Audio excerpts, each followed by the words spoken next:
Hello, this is Erica with Launching Legacies.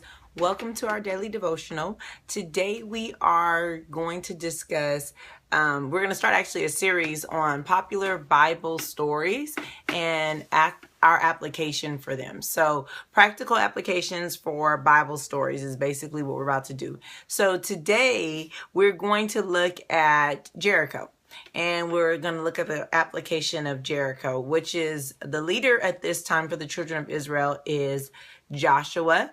And so for his namesake, you can find this story in Joshua 5 and 6. And let's kind of get started. So we're not going to necessarily read the whole story because it's actually kind of a little bit lengthy. But what we're going to do is kind of I'll paraphrase a little bit what's happening, read a few passages so you can get a context for it.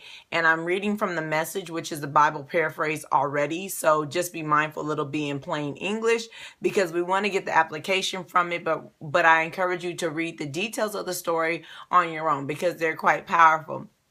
However, so we get to Joshua, the 6th chapter, because the 5th chapter is kind of the setup for what's happening right now in chapter 6. God is telling, in the end of Joshua's 5, God has told Joshua to take off his shoes because he's standing on holy ground. We've seen this before when we heard Moses and God having an interaction. He told him the same thing. Look, I want to tell you something. Take off your shoes because where you're standing is holy ground. So we're good with that. So he takes off his shoes and that's fine. We move into Joshua chapter 6. And now he's going to tell him about Jericho. And so what he says is this. He says, so God spoke to Jericho and he says, look sharp now. I've already given you Jericho to you, along with its kings and its troops. Here's what you are to do. March around the city, all of your soldiers. Circle the city once. Repeat this for 6 days.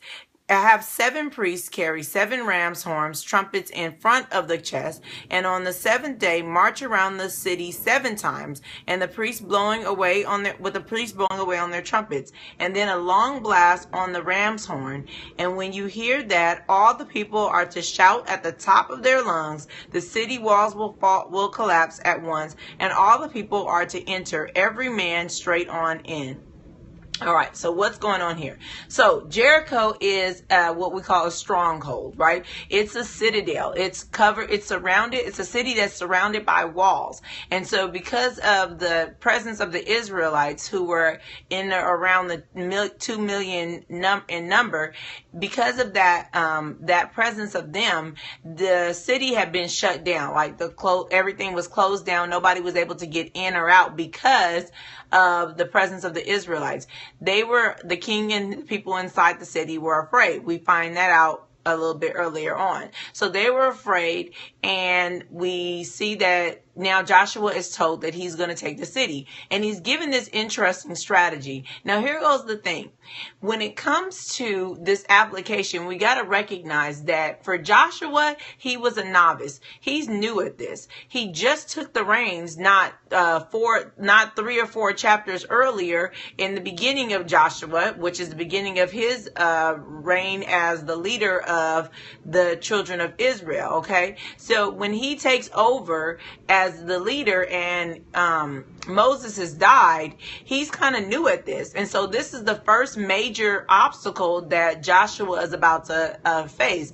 And it's a stronghold. So it's not an easy city to overcome. And so we're looking at a major milestone for Joshua at the beginning phases of his job. And so maybe we can apply that to ourselves as well, right? Sometimes when we're going into a new place, we're going to have new obstacles that will seem for us impossible to overcome. And undoubtedly, Jericho seemed like an impossible feat because it was a citadel. It was a strong city. It was a fortified city. And so he's looking at it, I'm sure, like, oh my goodness, we just came out of this wilderness. I'm not really sure if I know how to do this. Of course, he's knowledgeable in military-based things because that's what he's been doing all this time. However, they haven't tried to overcome a city like Jericho.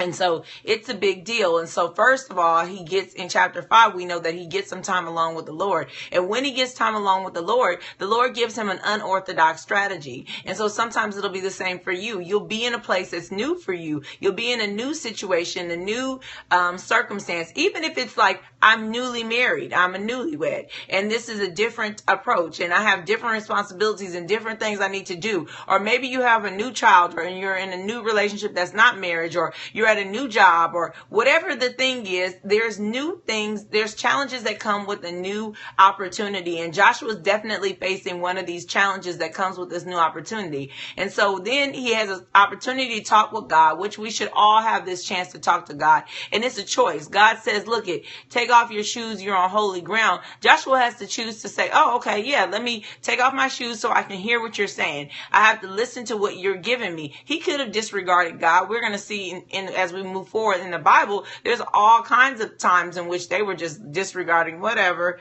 didn't even pay attention to what God was saying, and it created his own obstacles. But he chooses to listen to God, and God gives him an unorthodox strategy. And that strategy is to have these people marching, the horns blowing, the Ark of the Covenant, and then the ram's horn being blown, and then everybody's quiet, and then all of a sudden they shout, and there's a clashing, and it's just a little bit different, right? It's a little bit unorthodox. So what's the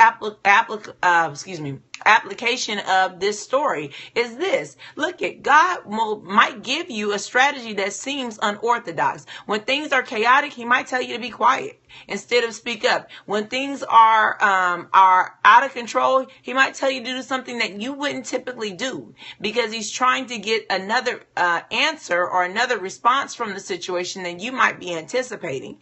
And so what is the application here? Look, it happens just like God says. He does exactly what he says he's going to do. They follow his directions, and because they follow his directions, the city is given to Joshua and the children of Israel. They win it over, but they have to do something that's non-traditional. Now imagine you're in the city, right?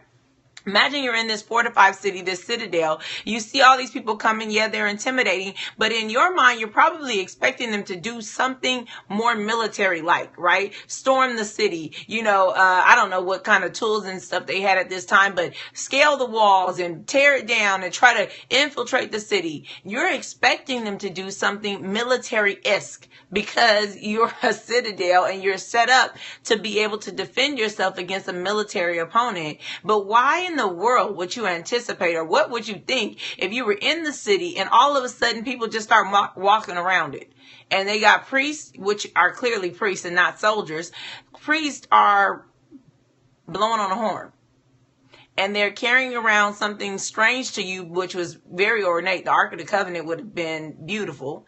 So they're carrying around this beautiful chest, and they've got ram's horns, and the whole time you're watching them and thinking, like, what are they up to? What are they going to do? And they got all these people walking around and nobody's saying anything, and then all of a sudden there's horns and shouting, and what in the world, right?